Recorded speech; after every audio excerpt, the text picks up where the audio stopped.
Juízes capítulo 11, aqui ao longo da história dos juízes entra então a figura de Jefté em campo. Porém o capítulo já começa ácido, né? Diz assim que Jefté, o gileadita, era um homem valente, porém era filho de uma prostituta. Obviamente que naquele contexto de época isso era uma coisa extremamente desonrosa e não é à toa que a Bíblia está citando esse tipo de coisa. E diz especificamente que o pai então de Jefté era Gileade, mas ele era filho de outra mulher que não era aquela mulher oficial a qual Gileade teve, né, um monte de filhos. E ele foi expulso pelos irmãos. Os irmãos falaram assim: você não vai ficar com a gente aqui, você não vai herdar nada da casa do nosso pai porque você é filho de outra mulher. E aí então Jefté vai viver essa vida, e a palavra também cita que ele foge da presença dos seus irmãos e foi morar na terra de Tobi. E aí a palavra diz assim que alguns homens sem valor se juntaram a ele e o seguiam. Então o Jefté já tinha esse estigma, né? Olha, filho de prostituta, um monte de homem sem valor está seguindo esse cara, enfim. Só que o tempo passa. E com o passar do tempo, quando os filhos de Amon vão então afrontar os filhos de Israel, os anciãos de Gileade vão até o Jefté, lá na terra de Tobi, e falam para ele o seguinte: olha, você vem aqui ser o nosso chefe para que a gente possa lutar contra Amon. E aí Jefté joga na cara desses caras a real. Olha só, vocês não são aqueles que me expulsaram lá da terra, que vocês falaram que eu era filho de uma prostituta, e agora vocês precisam da minha ajuda, né?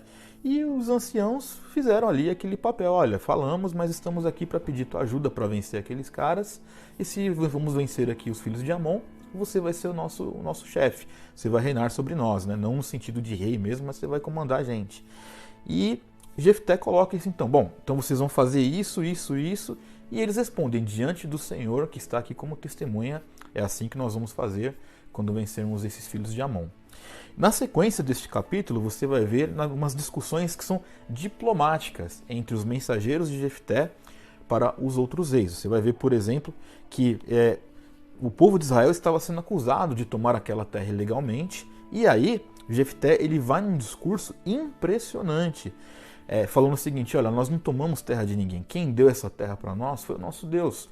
Vocês não dizem que os deuses de vocês deram essa terra? É assim também que nós fazemos. E há então uma narrativa muito interessante de Jefté que então me mostra o quanto a história de Israel deveria ser, né, importante para aquelas pessoas, porque Jefté ele questiona esses reis, justamente citando desde a época que saíram do Egito, aquilo que Deus fez ao longo, né, da história do povo de Israel, e este livramento para sustentar a sua ideia e dizer o seguinte: não, eu não estou roubando terra de ninguém.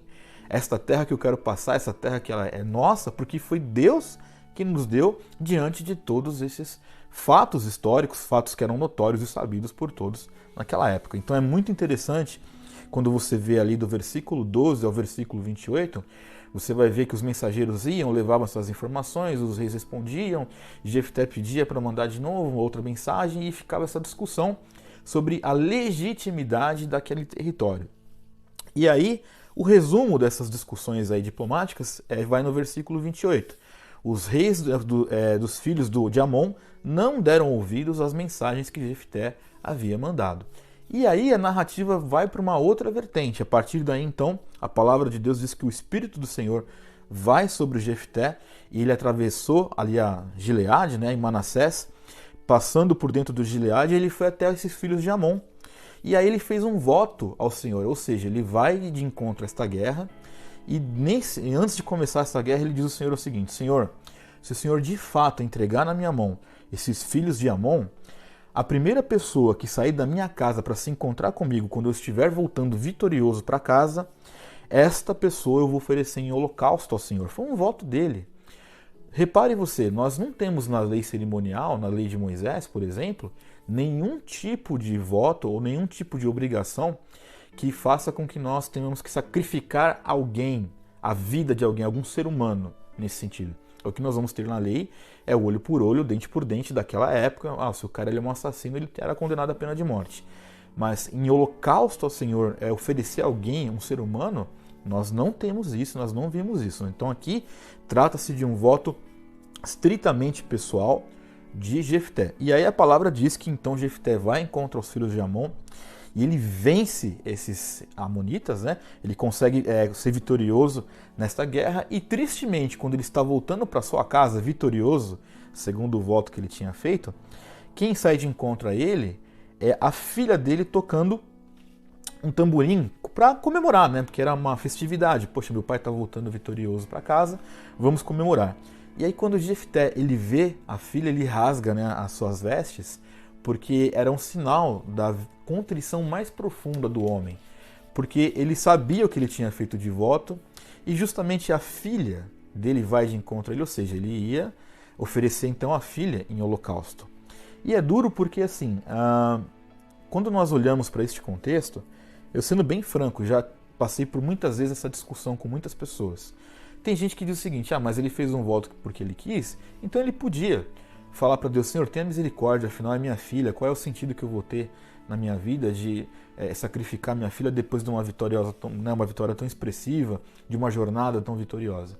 E para ele era um pouco mais severo isso tudo, porque era a única filha que ele tinha, ou seja, a única probabilidade até aquele momento de uma descendência de Jefté estava ali centralizado na filha, ele não tinha outros filhos, a palavra de Deus diz que ele não tinha outros filhos.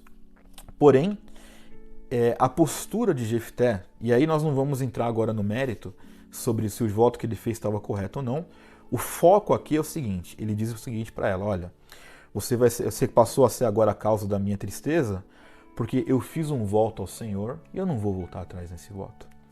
E mais impressionante ainda que a filha dele diz para ele o seguinte, meu pai, você fez um voto ao Senhor? Faz comigo segundo o voto que o Senhor fez, não volte atrás, né? Porque neste momento o Senhor vingou o seu povo destruindo os filhos de Amon.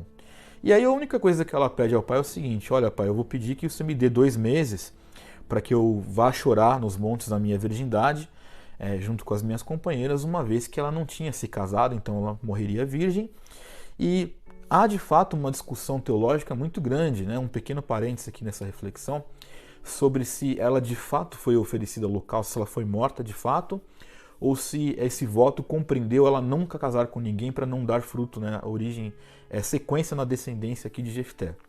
Essa discussão é bem ampla, mas do que leio, a interpretação que eu faço é que de fato ela foi oferecida em holocausto, até por todo o cenário que a gente vai ver aqui no texto, inclusive no texto bíblico, obviamente, que ela vai, então, ela fica 2 meses com as suas companheiras, ela vai, se retira daquele ambiente para chorar a sua virgindade, especificamente lá nos montes, né? E ao fim dos 2 meses ela volta e o pai fez segundo o voto que ele tinha feito. Então, diz a Bíblia que ela não teve nenhuma relação com nenhum homem, e esta passagem foi algo tão severo que é um costume antigo de Israel das meninas saírem por 4 dias todos os anos a chorar pela filha de Jefté, o gileadita. Então, como eu disse, né, a intenção aqui não é discutir se o voto está correto ou não, e também não vamos entrar numa discussão acadêmica teológica para dizer se ela morreu ou se ela só não teve filhos. O ponto é, o que nos chama a atenção aqui? Este voto de Jefté foi cumprido. Ponto final. Um voto a qual Deus não havia exigido dele, não havia uma ordenança de Deus para que se fizesse isso, ele fez esse voto e ele honrou este voto, e isto nos dá um tapa na cara muito grande, porque quando você olha para a história do Jefté, era uma história trágica. Filho de uma prostituta, expulso pelos irmãos. Em dado momento ele podia ser orgulhoso e dizer, não, eu não vou lutar em favor de vocês. Por quê? Porque vocês me abandonaram. E, na verdade, ele dá uma resposta a tudo isso que tinha acontecido, dizendo o seguinte, não, eu vou lá, então se eu vencer, eu que vou comandar vocês todos. Ele sai de uma posição de desonra para lutar por uma posição de honra na sociedade. E o Senhor, a palavra diz que o Senhor entrega na mão deles esses inimigos e ele vira juiz daquele povo por esse tempo. Porém, de forma inteiramente particular, ele faz um voto com Deus, ao qual ele decide dentro de si fazer esse voto e vai neste voto até o fim. A lição mais preciosa é essa.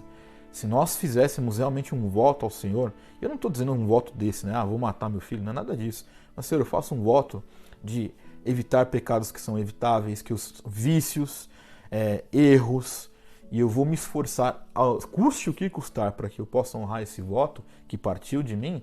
Talvez a nossa igreja fosse uma igreja sem dúvida mais saudável e minimamente nós seríamos cristãos mais maduros. Pense nisso.